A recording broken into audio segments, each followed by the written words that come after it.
Drew here, and Montreal loses. And what was the final score? I wonder. Oh, clever you asked. They lost 7-2 to the Edmonton Oilers. When you're on the other side.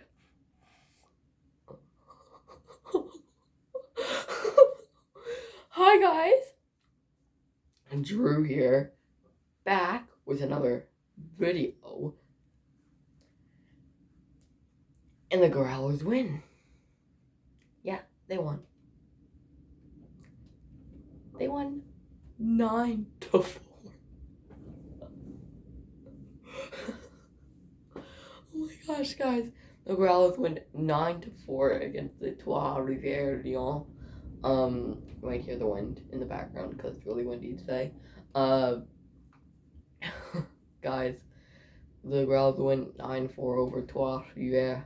So the goals that go in for the Growlers, Oren Centazzo getting 2 goals, which means he has 22 goals this season. Zach O'Brien getting 2 goals, which means he has 21 goals this season. Then Newgold getting his 4th. Goglev getting his 4th. Pietranero getting his 5th. Hoffenmeyer getting his 12th. And James Melendi getting his 1st of the season, guys. James Melendi getting his 1st of the season. So big congrats to James Melendi. We'll talk about him later. I thought the goal went to Mauricio Coella. But apparently it probably went off the goalie stick or something about that. Talking about Trois Rivieres, goalie, I don't even know how to say his last name. It's too hard to say. But he wasn't pulled at all last night. He led in all the 9 goals. He led in all the 9 goals, and he never got pulled. When was the last time you seen that? The last time I remember, I wasn't alive, but when it was 1995. It was the 1995-96 season. Patrick Roy also. Patrick Roy let in, I'm not sure how much goal it was, the 9th goal that one. And yeah, it was the 9th goal that one. And he pulled himself and said that he was never going to play for Montreal ever again. Do you think it'll happen to the Trois Rivieres goalie? No, it probably won't. But, anyways, so the Growlers now are 31-16-3. They have our 2nd and 3rd division. They are behind the Ready Royals. Let's talk about one of the players on Trois Rivieres. I'm gonna go to their thing, and Tommy Velia. I'm not sure that's how it's pronounced, Tommy Velia. He was not really playing PG, guys. There's twice I remember he was trying to choke the Growlers. It literally looked like that. There was one time where Fickelstein, he was going to drop the gloves with Velu, but because he basically choked O'Brien. And there was another time where he got Pomerleau, and he went like this, and he shoved him to the ground. And I was like, Velu, let's keep it PG. And so Velu probably should have got kicked out of the game, honestly, from when he played last night. He made a bunch of dirty plays. It was absolute pure dirt. It was so dirty. I Trois Rivieres tried to do all they did. Went to it last game when it was not last game, but when they played Trois Rivieres, in Trois Rivieres, they won 10-4, I think. Yeah. And Trois Rivieres got mad at the end of the game, so they started to fight against the Growlers. Talking about fighting, let's talk about James Melendi for a second. When it was the 2nd period, it was getting a bit rough.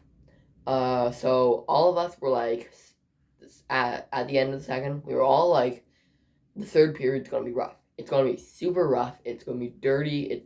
There's gonna be no goals scored. It was 5-3 at the time at the end of the 2nd. And we were all it's going to get dirty in the 3rd. So it kind of did. That's when Velu made all those weird plays where he was trying to choke the Growlers. And at the end of the game, about 27 seconds left, I believe, we see Melendi drop the gloves. He wanted to drop the gloves with Velia, but Velia wouldn't do it.